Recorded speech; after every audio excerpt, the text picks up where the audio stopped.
বরিশালে ৬টি আসনে এবার হেভিওয়েট প্রার্থীর ছড়াছড়ি, কিন্তু তাদের হলফনামায় আয় ও সম্পদের বিবরণে বাস্তবতার সাথে রয়েছে বিস্তর ফারাক। সুধীজনরা মনে করেন হলফনামায় অস্বচ্ছতা পরবর্তীতে দুর্নীতিকে প্রশ্রয় দেবে। মনোনয়নপত্র জমার যাচাই বাছাই শেষে এখন আলোচনায় প্রার্থীদের হলফনামা, কার কত আয় আর সম্পদের পরিমাণ কেমন।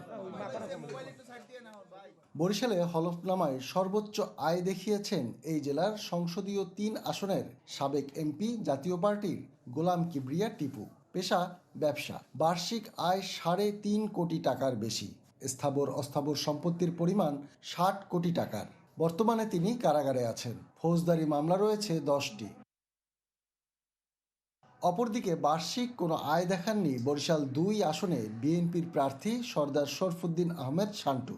তবে তার স্ত্রীর বার্ষিক আয় দেখিয়েছেন ১০.৫ লাখের বেশি। সন্তানের আয় দেখান ১০ লাখ টাকা। চরমোনাই পীরের ভাই বরিশাল ৫ আসনের ইসলামী আন্দোলনের প্রার্থী সৈয়দ মোহাম্মদ ফয়জুল করিম। পেশা শিক্ষকতা। ব্যাংকে জমা দেখিয়েছেন মাত্র ১,১৭৬ টাকা। তবে তার হলফনামায় স্ত্রীর সম্পদ দেখানো হয়েছে ১৮৭ ভরি স্বর্ণ।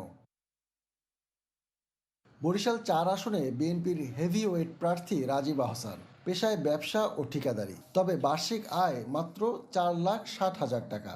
স্ত্রীর কোনো তথ্য দেননি তিনি। বরিশাল ৩ আসনে এবি পার্টির প্রার্থী ব্যারিস্টার আসাদুজ্জামান ফুয়াদ। বার্ষিক আয় মাত্র ৭,৩৬,০০০ টাকা আর সম্পদ দেখিয়েছেন ৬ লাখ টাকার। বরিশাল ৫ আসনে বিএনপির অন্যতম হেভিওয়েট প্রার্থী মুজিবুর রহমান সরোয়ার। তার বার্ষিক আয় প্রায় ৪০ লাখ টাকা। স্থাবর অস্থাবর সম্পত্তি দেখিয়েছেন প্রায় ১৩ কোটি টাকার। ওই আসনে জামায়াতের প্রার্থী মুয়াজ্জম হোসাইন হেলাল। পেশায় আইনজীবী। বার্ষিক আয় ৫ লাখ টাকা। নগদ অর্থের পরিমাণ ১ লাখ টাকা। ওই আসনে হিরন আরও মিনারেল ওয়াটার মাত্র ৫০ পয়সায় প্রতি লিটার। বাসদের প্রার্থী মনীষা চক্রবর্তী। পেশায় তিনি চিকিৎসক। বার্ষিক আয় ৩.৫ লাখ টাকা। অস্থাবর সম্পত্তির মূল্য প্রায় ৩১ লাখ টাকা উল্লেখ করলেও স্থাবর সম্পত্তির উল্লেখ করেননি। সচেতন মহলরা বলছে, নির্বাচনের আগেই যদি প্রার্থীরা হলফনামায় দুর্নীতির আশ্রয় নেন, তাহলে নির্বাচিত হলে তাদের কাছ থেকে সুফল পাওয়া নিয়ে শঙ্কা রয়েছে। আয় বিবরণীটা কিন্তু যথাযথ না, এবং এইটিতে বোঝা যাচ্ছে যে তিনি যথেষ্ট সচেতন না, স্বচ্ছ না, এবং তার জবাবদিহিতার জায়গাটা অনেকটা ঘাটতি পরিলক্ষিত হচ্ছে অনেক ক্ষেত্রে।